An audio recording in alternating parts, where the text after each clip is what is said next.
This is John Reynolds for Outright Geekery and Comic Book Theater Podcast. I am here with Robbie Rist. Hello, sir. It's amazing to me that you have developed a fandom from people as old as my folks, my generation, and now I have a niece that's like 5 years old that's absolutely enamored. So the question I have for you is, how do you keep reinventing yourself? That's all done for me. That's done. I mean, I keep getting these jobs. I keep saying I want to find a way to brand myself as Robbie Rist. If you hire him, the chances of your thing becoming somewhat iconic go up at least that much, because I keep stumbling into these things that we end up talking about years later, and I really don't know how. I think it's just I'm the guy who has that luck that does that thing. I'm going to rub up against you a little bit and try man, and get some of rub that up. luck, Let's man. make that happen. Yeah, man. Ooh. So he is currently rubbing me. I'm sorry. I couldn't help myself. Rubbing. Okay. At some point, I'm going to get you and George Lowe together, Yeah. and I'm just going to hit record and let you guys. Yeah, just let us talk. Because that would be amazing. Yeah. We talked about holy underwear over there. So the holy underwear. Sure, I'm aware. The bar is. Oh yeah. The bar is. Well, no, the bar is set at holy underwear. There you go. Holy underwear. Yeah. So, how do you go from your starts with the Brady Bunch, and then go to, you did several other appearances in that same time frame, that same age. Yeah. Well, so I mean, before Brady Bunch, I'd already racked up like 200 commercials, and I had already worked with John Denver.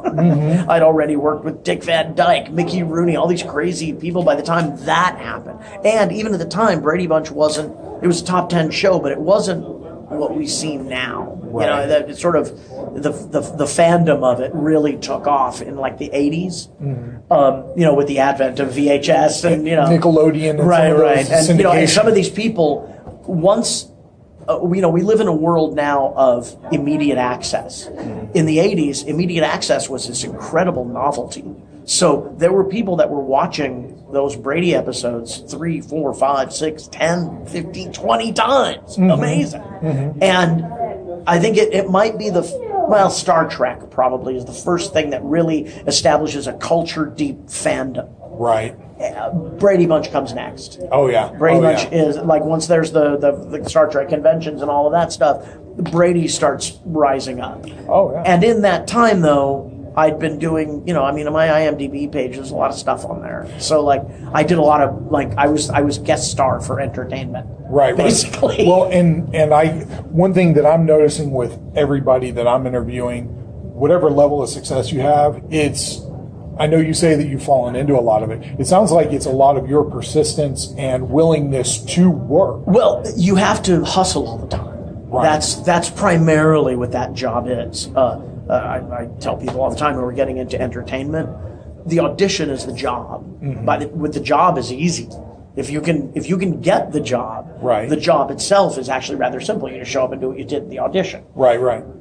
But you have to audition all of the time. And I think if you're going to be in entertainment on any level, it's the same job as running for office. You're shaking hands, you're kissing babies. What is a movie premiere really but a political rally? No one's going to go to your movie premiere if they don't know what your movie stands for and when's it going to be and does it have other people that are interested in the same thing? It's all the same things you do in politics. Right. So, I've been running hard for mayor of entertainment my entire life. Okay, so that was what I was going to ask next: is presidential or gubernatorial or where you were going? Yeah. But no, that's any of us. That's right. Any of us who do this. You have a podcast, yeah. So no one is going to listen to your podcast unless they know that you're there. Right.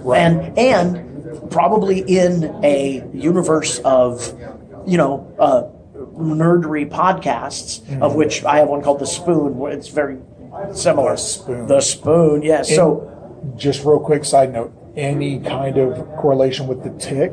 No. It's funny though. Yeah, I know. No, it's a good spoon. I love it. Okay, sorry. Yeah, Townsend Coleman. That's my tangent. Townsend Coleman. Seriously, there was a group of guys and gals who came up since the 80s in voiceover. Now, we have our Paul Freeses and our Dawes Butlers and Mel Blancs, people that came before them, the what I refer to as the leather helmeted football guys of voiceover. They took all the hits. Right. There wasn't a model for how to do what they were doing. They were just kind of doing it. And then there's this group of guys, which Rob Paulson, Townsend Coleman, the original Turtles, right? Like Barry and Cam, Maurice LaMarche. There's all of these guys who have been around since the 80s who I think they're going to write books about Bob Bergen, who does Porky Pig. Right. I think they're going to write books about these guys in the future because they are all unbelievable actor. Like they bring so much personality to something that is purely the written word. The crazy thing about voiceover is that's all shit that's on paper. And if you read it, it would be different than if Maurice LaMarche read it. He can see things in the words that mere mortals do not. Right. Well, so that there's another great question. You've done traditional acting as far as on screen and voice both. Do you have a preference between the two, or no, not really? No, it's all work, right? It's all doing the thing. I like voiceover because the hours are better, but right. You can do a cartoon in 3 hours and you have the rest of the day. Right. But everything. I like making art. I've been making art since I was a kid. And so it's not just acting. It's everything. It's writing and it's playing music and it's doing all of these things. So to me, I don't know if I got to be the guitar player in Nick Lowe's band, that would be as exciting as picking up a Disney cartoon or a decent commercial or whatever. So just out of curiosity, how did you find time with all of the other creative outlets that you have to focus on music enough? That's a great question. I have a good answer for you. Entertainment is not a 24-hour-a-day, 7-day-a-week job as far as the actual creation of the art goes. So mostly what you're doing is auditioning. The acting, the actual job part of it actually represents a painfully small minority of the time, of the time spent. So and there's going to be when I teach acting, one of the things I tell actors is that being an actor is a little like being an astronaut. There's less math, but one of the things that happens a lot in entertainment is you're going to be in free fall. There's no work on the horizon, and you're getting to the point where you're like, shit, I better make something happen here. An astronaut, if you're familiar with the Vomit Comet, do you know how they train astronauts? In that plane, they go almost to Earth, and then they turn back, right? So apparently, being weightless feels like you're falling all of the time. You're not really weightless, you're just always falling. So as an astronaut, you have to not only get used to that feeling, you have to embrace it. You have to go, I like falling all of the time. Because if you don't, you will be up there fixing the Hubble telescope going, shit, I'm falling, God, you'll never get anything done, right? So with an actor, that's what you have to understand and embrace the fact that you're not necessarily going to be working all of the time. Right. So you better find other things to fill the time, or else you'll start drinking. Or maybe you are already, in which case, enjoy. Yeah. Enjoy responsibly. Enjoy responsibly. No, but that's the thing. I think that's part of the reason why among artists there's all of these abuse problems. Aside from fear of imposter syndrome, right. I think there's just a lot of people who don't know how to handle the fact that it's a business where they're going to tell you no more often than they tell you yes, no matter what side you're on. No matter what side. As a director, that will happen. even the most successful have to deal with some level of rejection and downtime all the time. Yeah. I take that downtime as a challenge. I'm like, well, what else can I get done in the meantime? Yeah. So, like I'm writing a comic book right now. I've never done it. So I have a friend who's an artist and we're going to make a comic. Okay. So, and that is great because my co-host on my podcast actually, a week ago started his Kickstarter for his comic book that they just started. Yep. Is that the route that you're going to go? That's what we're going to do. Yeah, the guy who I'm doing it with actually works for a company called American Mythology. They have, they're just doing the Edgar Rice Burroughs Land That Time Forgot series right now. Mm-hmm. And he likes the idea, so we're just going to do it independently. But that's probably how it's going to go. And that's really the wave of the future anyway. If you sit around waiting for the mountain to come to Muhammad, it's just not gonna work. 100%. Well, this is the Facebook group that I represent, the Collector's Corner as well.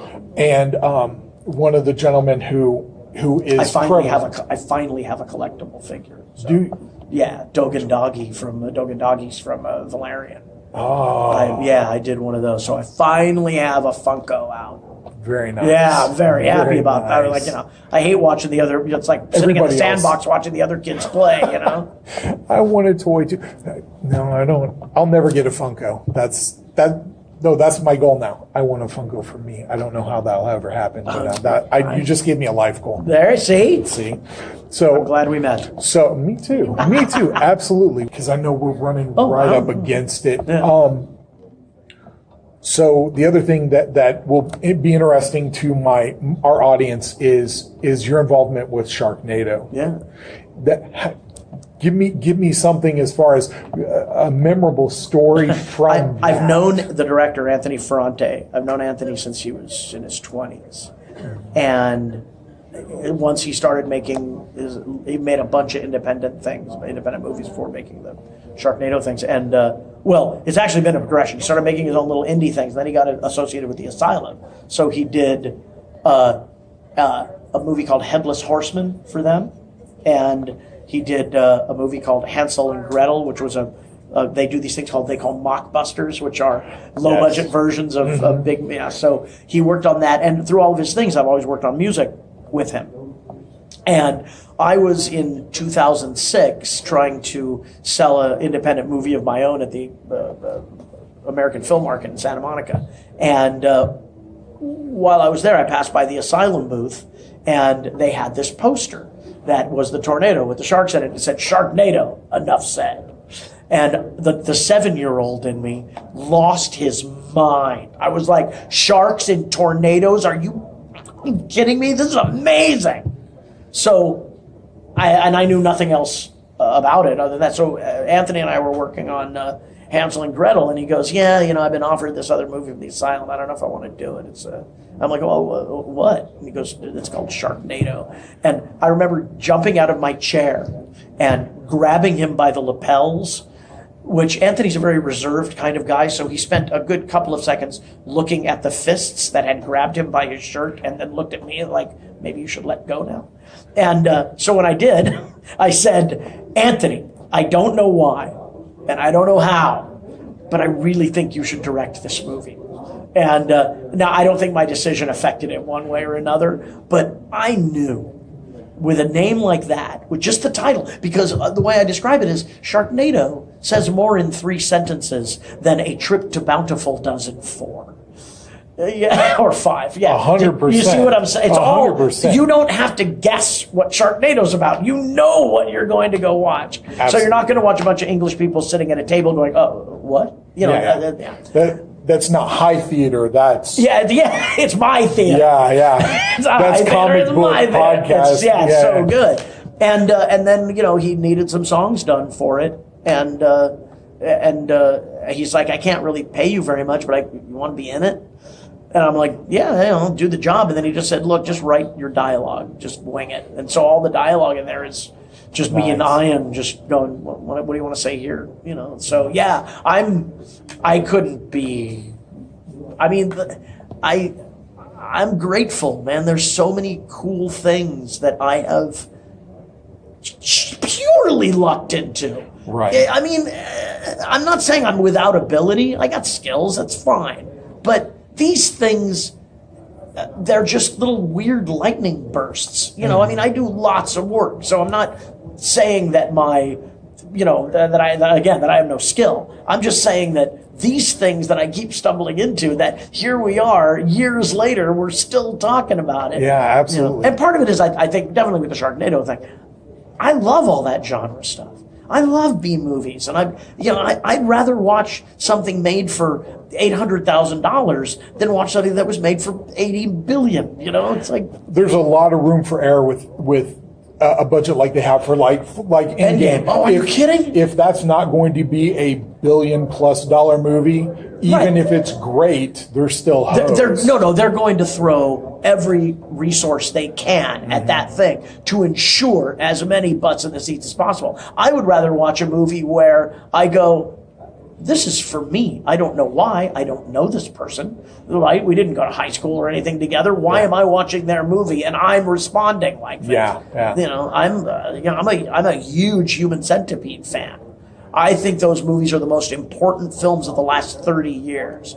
That's not one I've gotten into, but on your recommendation, I will. Buyer beware. Okay. Buyer beware, because because I've warmed myself up with a Serbian film and Salo, and these movies are a nightmarish roller coaster ride. But the amazing thing about them is they are their own thing. They exist in their own universe, their own zip code.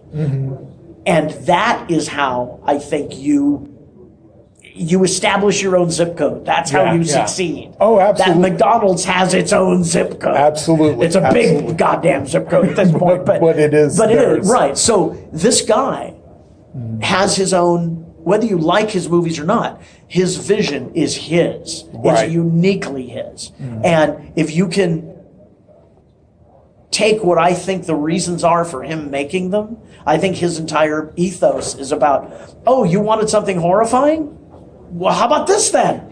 Yes. How's this for horrifying? Yes, this is horrifying. Yes, Hawk, I'm still talking. I'm still talking.